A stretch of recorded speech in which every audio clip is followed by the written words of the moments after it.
Our next speaker is a Dallas area organizer and LGBT rights activist. He served as co-organizer for the last year's Million Gay March, helped organize protests in Fort Worth in the wake of Rainbow Lounge Raid. He marched on Washington, protested in the streets of Dallas, and is the leader of the Take Back Pride movement. Please welcome the one, the only, Daniel Cates.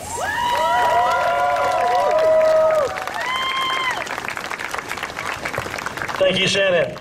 You know, I wasn't going to do this, but I really have to respond to something I heard across the street just a little while ago as we were leaving for our march. I heard someone say,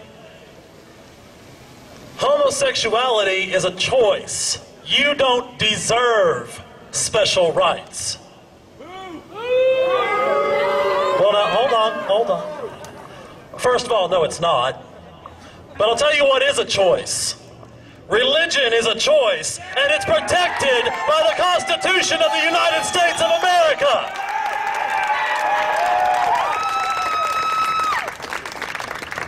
We stand here tonight to celebrate the 41st anniversary of the Stonewall riots, where pride was born. 41 years! 41 years we've been marching and rallying and protesting and lobbying. And I'll tell you what, after 8 years of George W. Bush and Republican rule, if you're like me, a lot of us saw the new Democratic leadership as a welcome sight. We were sure it was going to herald a wave of pro-LGBT legislation.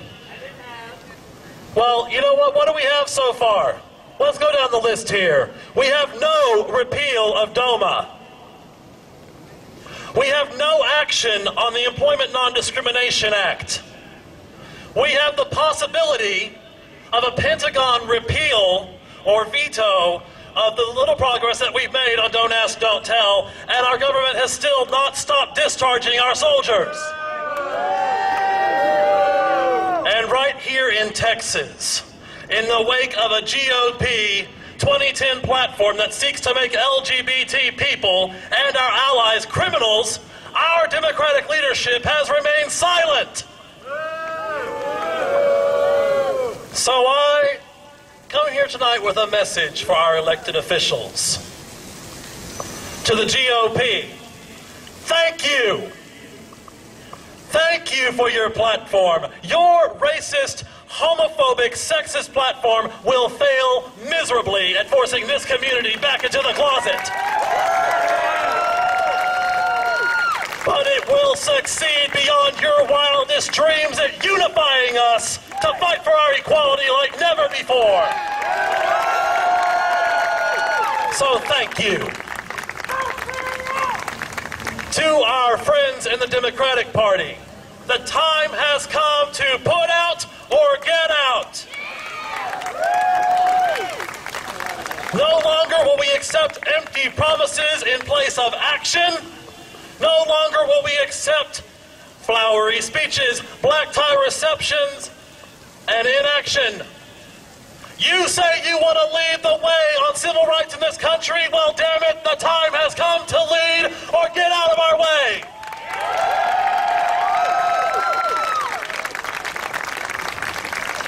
For we in the LGBT community know that if we want our rights, we're going to have to go get them ourselves.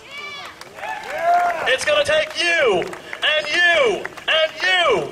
It's going to take all of us. We must raise up a new movement, one that is not seduced by black tie receptions and fancy dinners, one that unifies around one rallying cry, around one demand, the same demand the rioters at the Stonewall Inn had. It was then, it is now, equality. Equality. Equality. Equality will become our politics, and our politics will become so much more than the simple act of casting a vote every few years. Our politics must be revealed by the very lives we lead, by the signs we carry down the middle of city streets, by the buttons we wear, by the conversations we have. Equality must become the word on the tip of all of our tongues.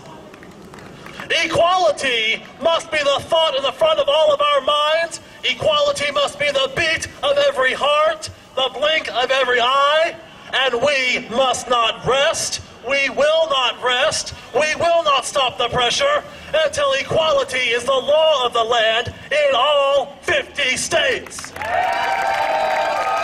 Until equality is realized in every nation, in every corner of the globe.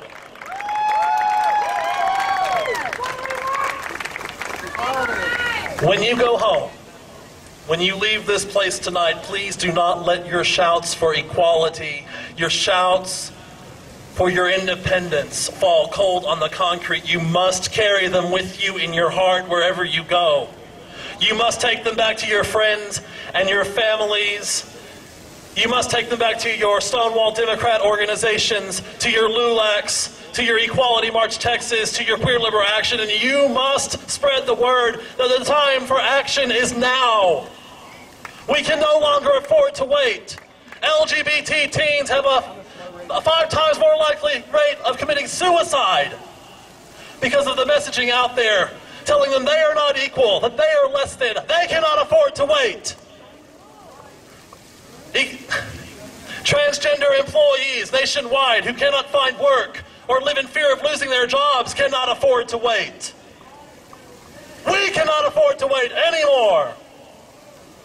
So do not leave here without signing up for an organization. Do not leave here without knowing exactly what you're going to do next, because it's going to take all of us. I would just like to remind you about one thing. On July 8th, it's a Thursday night at 7 p.m., the LGBT community will be standing with our allies, with the Latino community, with the women of Texas, and we will be protesting the GOP 2010 platform outside of Blue Mesa Grill across from North Park Mall. Will you be there? You must be there. I'm going to go ahead and wrap up an intro.